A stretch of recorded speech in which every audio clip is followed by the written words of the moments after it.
Halo pemirsa, melanjuti teaser episode 20 lalu. Agar lebih jelas, kini saya sampaikan cuplikan wawancara Dr. Kaufman di London Real tentang fakta dan fiksi virus corona. Orang yang malas mikir akan bilang, itu kan pendapat 1-2 orang. Could you please just give me a minute? Saya ingin menjawabnya. Pertama, sudah pasti hampir tak ada saintis yang berani mengemukakan pendapat yang berbeda. Sebab dia sudah pasti dihujat orang sedunia, dikucilkan oleh saintis lain, dikucilkan oleh keluarganya, kehilangan pekerjaan, dan resiko dibunuh. Siapa yang mau? Anda mau? Kedua, kalaupun ada saintis yang berani, media mana yang mau mempublikasikan? Karena semua media besar di dunia dimiliki oleh elit global. Oleh sebab itu, ini adalah wawancara yang langka. Ada saintis capable yang berani ngomong, dan ada media yang berani publikasikan. Sebab London Real ini adalah media independen milik rakyat. Anda pun bisa jadi anggota pendiri The London Real. This is London Real. I am Brian Rose. My guest today is Dr. Andrew Kaufman, the American medical doctor, professor of psychiatry, molecular biologist, and expert witness. You studied at Duke, MIT, and the Medical University of South Carolina, where you conducted and published original research and lectured to students, residents, and fellows. Throughout the COVID-19 pandemic, you have contradicted the mainstream media by stating that the coronavirus is not causing a new disease, that there is no evidence of increased mortality, and that modern medicine is the leading cause of death. Luar biasa, sebuah statement yang sangat keras. Ini bukan seperti trolls dan haters, psikopat narsis yang bisanya cuma mencaci maki di tembok orang lain sambil mencibir, itu kan cuma pendapat satu orang doang. Siapa yang mau melakukan penelitian tanpa dibayar, berani mengatakan kebenaran meski dihujat orang sedunia, merisikokan diri kehilangan pekerjaan, dan bisa dibunuh orang. Kita harus menaruh respect pada orang-orang seperti Dr. Kaufman. Dr. Kaufman, welcome to London Real. I just wanted to welcome you to the Digital Freedom Platform, and that's an independent technology solution that is of the people, by the people, for the people. It's available exclusively on our website, thanks to the generous donations of tens of thousands of people around the world, also known as the London Real Army. For anyone wanting to become a founding member of the Digital Freedom Platform, they can go to londonreal.tv/freedom to donate. Here at London Real, we've been a platform for free speech since 2011. And Doctor, I'm super excited to have you on today. And I think we maybe just jump right into it. And I wanted to know, what do you mean when you say that there is no evidence of the coronavirus causing disease? Yeah, well, that's an excellent question. And what I've done is I've gone ahead and looked at all of the papers where there are scientists claiming to find evidence for a new virus, that they claim to isolate the virus. And I've basically scrutinized their procedures, and I've compared that to the history of how viruses and other diseases are proven to cause disease and how they're identified. So I've become familiar with the procedures and how they work. And what I've found is that the scientific procedures that have been utilized in all of these scientific studies are actually, it wouldn't be possible using those techniques to isolate a virus and purify it and prove that it exists. Mari kita cerna sebentar. Inti dari apa yang disampaikan oleh Dr. Kaufman adalah isolasi atau pemurnian virus sebelum diperiksa lebih lanjut. Yang dia kritik adalah metodenya, prosedurnya, bukan alatnya menggunakan sentrifugasi atau tidak. Kedua, perhatikan baik-baik kalimat Dr. Kaufman. Dengan prosedur ilmiah seperti itu, tak bisa dibuktikan bahwa virusnya eksis. Saintis itu ibarat pakai kacamata kuda, meneliti virus di cawan Petri. Dia nggak bicara tentang virus yang ada di tempat lain. Dia ngomong apa yang ada di cawan Petri. Jadi, yang dimaksud Dr. Kaufman, di cawan Petri yang diteliti oleh para saintis itu nggak bisa dibuktikan bahwa virusnya ada. Bukan berarti bahwa COVID-19 itu nggak ada di dunia.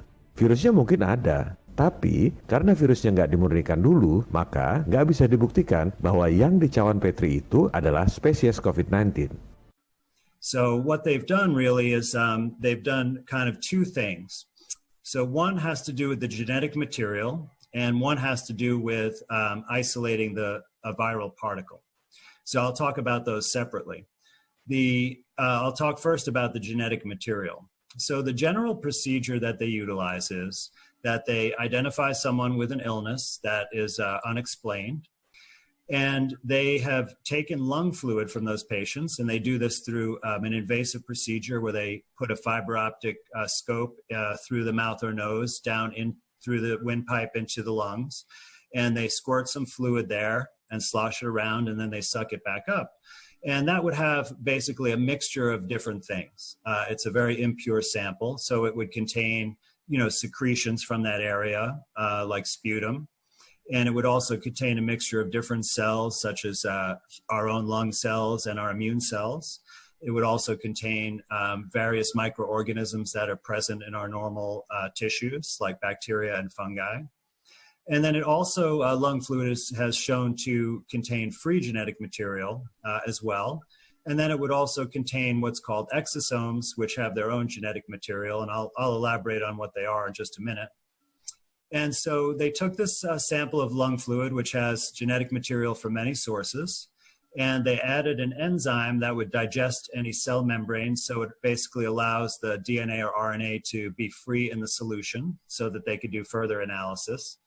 And then they've identified a sequence of RNA that they allege is from a coronavirus or from the coronavirus family. But the thing is that since this sample is impure and has many sources of RNA, it's impossible to know what the origin of it is. Jadi, inti persoalan yang dikemukakan oleh Dr. Kaufman adalah saintis mengambil DNA dan RNA dari inang, padahal inang itu isinya macam-macam seperti tong sampah. Virusnya nggak dimurnikan dulu, dipisahkan dari materi genetik lainnya. Terus, RNA siapa yang diambil? Makanya dia bilang, dengan prosedur seperti itu, tak bisa dibuktikan bahwa COVID-19 itu eksis. Maksudnya di sampel yang diteliti, bukan berarti nggak eksis di dunia luar. Yang dia permasalahkan adalah prosedurnya, bukan alatnya pakai sentrifugasi atau tidak. PCR test juga gunakan sentrifugasi buat mengisolasi DNA dari materi genetik. Bukan itu yang dimaksud Dr. Kaufman. Justru dia kritik, kok diambil DNA dari materi genetik yang belum dimurnikan virusnya? DNA siapa yang diambil? Analogi sederhananya, mau buktikan ada spesies baru dari sekumpulan binatang yang ada di hutan. Main comot binatang dari hutan, apapun yang terambil dibilang itu si kopit. Padahal yang diambil dinosaurus, jadinya spesies Kopitsaurus. Lantas, gimana prosedur yang seharusnya dilakukan supaya yang diambil itu betul DNA dan RNA COVID, bukan milik materi genetik lainnya yang ada di tong sampah itu?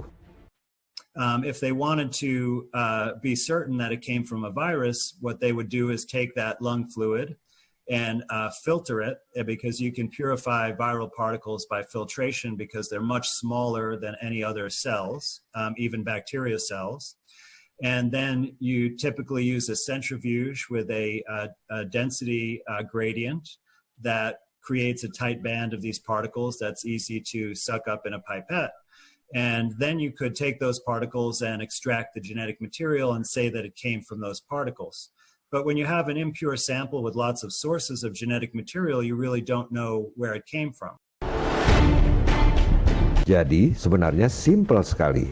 Acuan dari saintis elit yang diikuti oleh semua saintis di seluruh dunia adalah meneliti virus yang diambil dari inang tanpa dimurnikan dulu virusnya.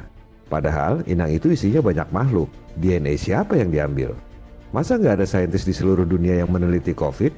Ya ada dong, banyak negara melakukan penelitian. Tapi acuannya ya acuan saintis elit itu, hasilnya ya sama aja kalau ngikut acuan yang sama. Dikira meneliti virus, padahal yang diteliti eksosom. Bikin vaksin buat virus, nggak taunya yang mati malah eksosom, ya makin hilang imunitas kita.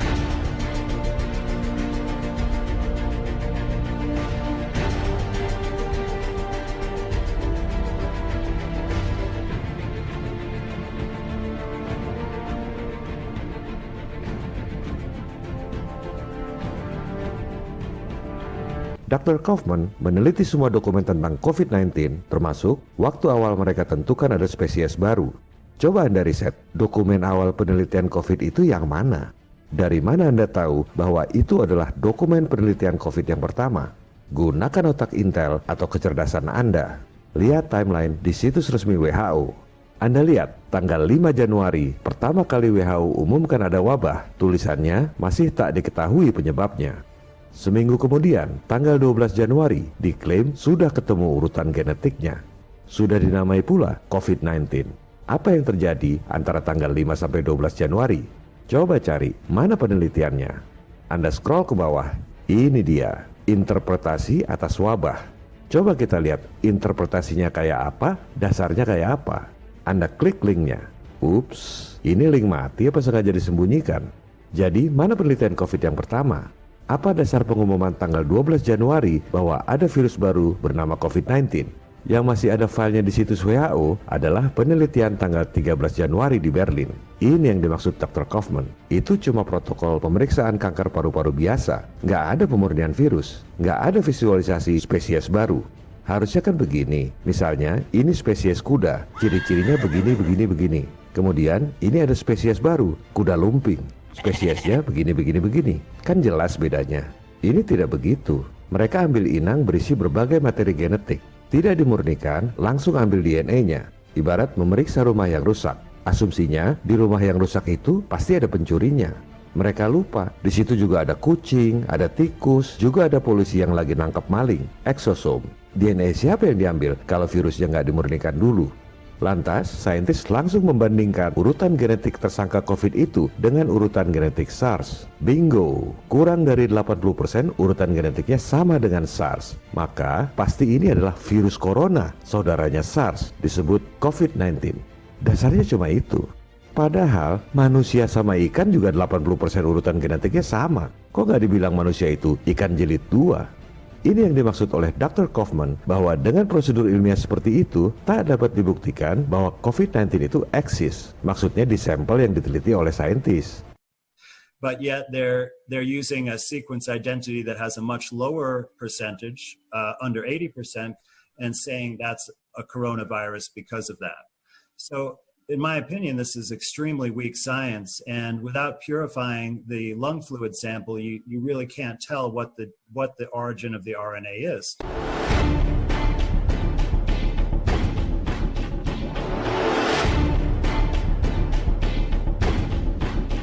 Semua orang bertanya solusinya apa? Ini solusi konkretnya. Kalau virusnya nggak dimurnikan dulu, dipisahkan dari materi genetik lain, termasuk dipisahkan dari eksosom, sampai kapanpun PCR test dan vaksin bakal meleset terus. Ini yang nggak ada dalam acuan WHO dan ini yang seharusnya dilakukan.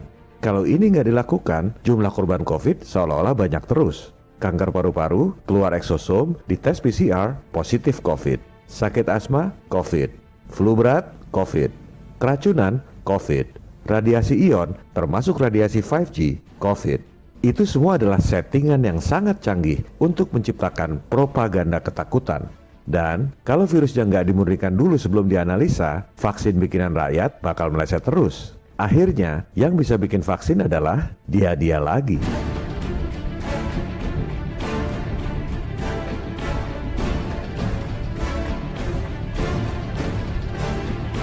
Masa WHO sebodoh itu? Isinya kan orang-orang pintar semua. Jangan naif. Anda tahu siapa pendana terbesar WHO? Termasuk dalam 5 besar pendana WHO adalah Bill and Melinda Gates Foundation, juga Gavi, aliansi perusahaan-perusahaan vaksin terbesar di dunia. Betapa naifnya mengira WHO adalah seperti yayasan panti kesehatan di kelurahan. Semua ini adalah soal uang dan kekuasaan. Fortune and glory, kid. Fortune and glory.